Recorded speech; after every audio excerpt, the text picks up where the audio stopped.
Hablando de gestionar, imagínense cuando hay que hacerlo a 150 metros de altura. Es lo que miden las dos torres de Cádiz que dan suministro eléctrico a toda la capital gaditana. Cada 40 años se produce allí una operación singular, la sustitución de los cables eléctricos de 1,5 kilómetros que sobrevuelan la bahía. Es una tarea compleja, peligrosa y que nos deja imágenes espectaculares, como hemos comprobado. Esta es la historia de las conocidas como Torres de la Luz. La niebla no se acababa de retirar del cielo el día que nos acercamos a la bahía de Cádiz. Endesa había terminado un importante trabajo y nos invitaba a subir a 150 metros de altura.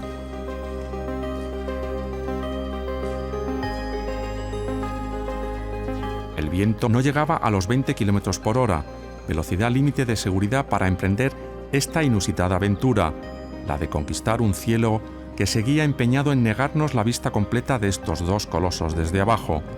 Y no sabíamos lo que encontraríamos arriba. La cosa iba de luz y de altura, y de trabajos que se ven solo cada 40 años.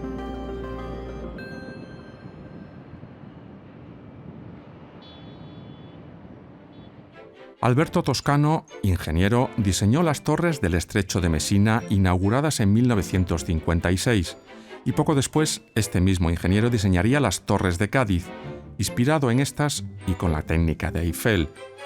Toscano le encargó a su amigo Romo Scala la construcción de las Torres de Cádiz. Alberto es hijo de Scala y nos cuenta desde Miami por qué está en este mundo. Las Torres de Cádiz están relacionadas a mi familia porque preciso por las Torres de Cádiz mi padre conoció a mi madre, se enamoraron y se casaron. Un día uno de los trabajadores que se accidentó tuvo que ser llevado de urgencias al hospital de Cádiz. Y la enfermera recibiendo a los pacientes en urgencias, resultó que la enfermera era mi madre. Y mucho después, ya cuando el trabajador ya estaba mejor y se pudo ir del hospital, mi padre continuó regresando a visitar a la persona con quien él se enamoró.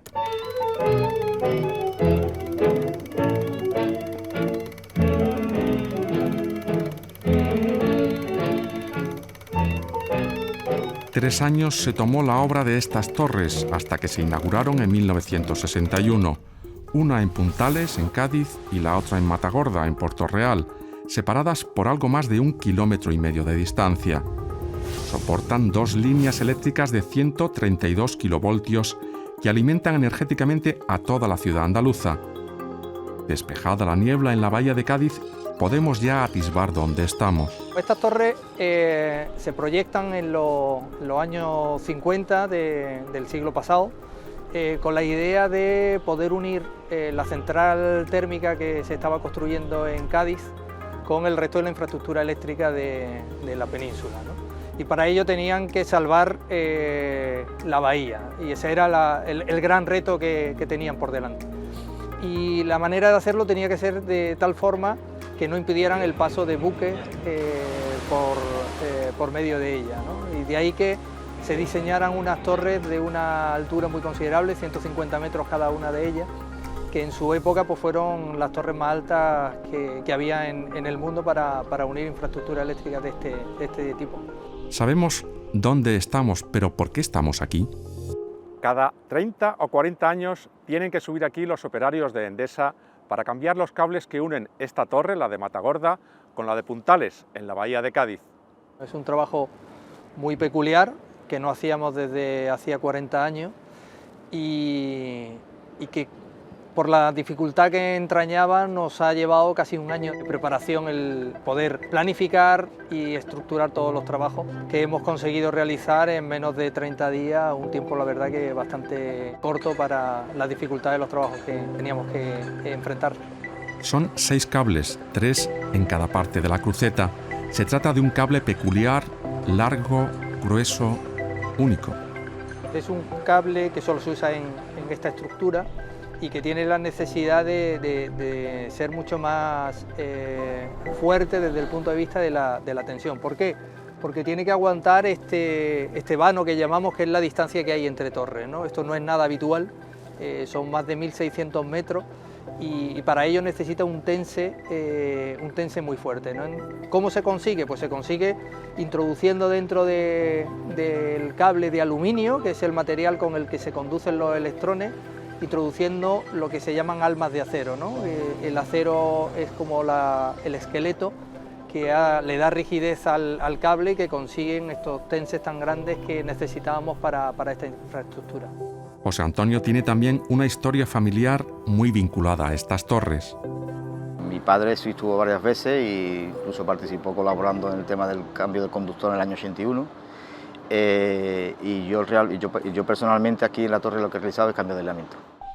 En 1981 fue la última vez que se cambió el cableado, los aisladores y los amortiguadores. Esta vez han sido 30 operarios de la empresa Ametel los encargados de tan delicada maniobra. Al principio no teníamos la certeza de en qué estado se encontraba el conductor que retirábamos. Sabíamos que no debía estar muy mal, se retira antes de que llegue a un estado crítico, pero lo primero que queríamos era que llegara el cable viejo para ver en qué circunstancias estaba.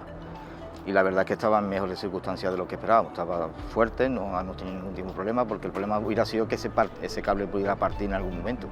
No se llegó a partir, ha entrado en bobina perfectamente y durante todo ese tiempo era el momento más donde teníamos digamos, no miedo, sino la precaución de que pudiera ocurrir algo. La alegría cuando llegó ya el último cable, ya dijimos, pues hemos concluido el trabajo sin ningún tipo de incidencia, que eso lo primordial es la seguridad. Eso lo recalcábamos todas las mañanas a todos los trabajadores.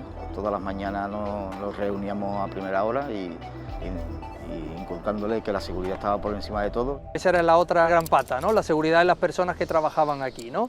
Por el riesgo eléctrico a la hora de tener una línea en servicio mientras estábamos trabajando en el apoyo y por la altura, ¿no? que estaban trabajando descolgados sobre los aisladores. Tanto el mío como los otros compañeros, pues tienes que salir de la estructura.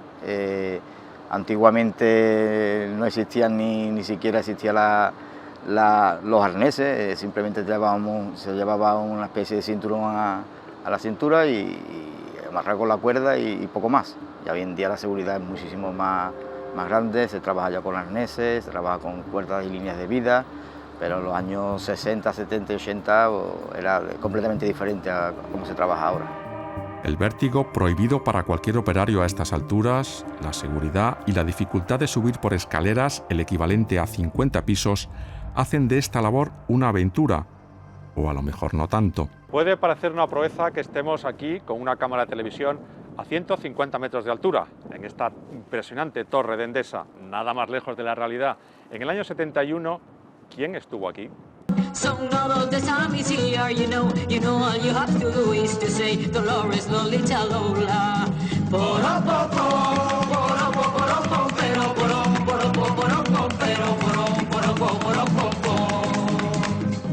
Todavía no se habían inventado los videoclips, pero Valerio Lazarov ya en el año 71 estaba con sus cámaras, su zoom, sus focos y todo el equipo rodando aquí mismo con la gran Marisol, en un tema que intentaba atisbar cómo sería el futuro, cómo sería el año 2001.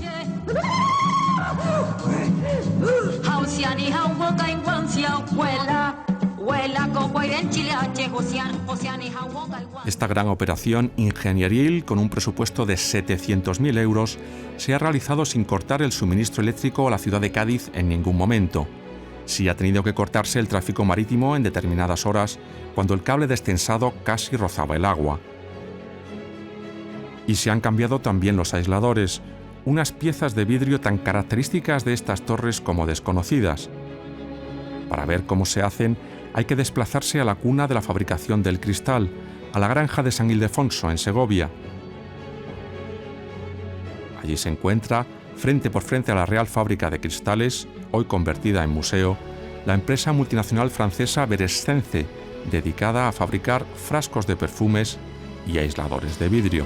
Tenemos al final más de 250 años de experiencia en el vidrio. La granja es la cúpula del vidrio a nivel nacional y quizás a nivel mundial, pero aquí durante todos esos años hemos crecido, hemos evolucionado, hemos utilizado todas las tecnologías para llegar hoy en día en esta fábrica de la granja, en lo cual somos 500 empleados, tenemos un 98-97% de exportaciones y tenemos un 3% mercado nacional.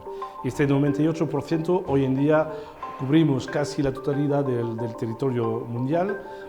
Aquí se trabaja de una forma más industrial que en la Real Fábrica.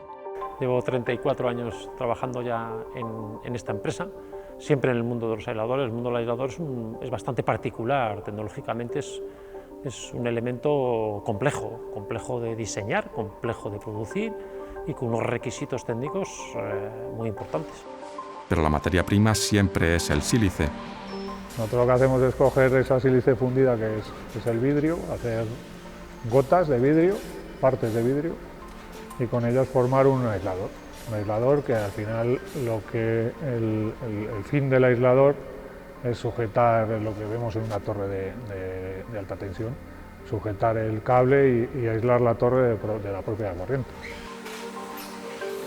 A través de distintos choques térmicos, las piezas que pueden contener alguna impureza estallan solas. En el laboratorio se mide la resistencia de cada nuevo modelo.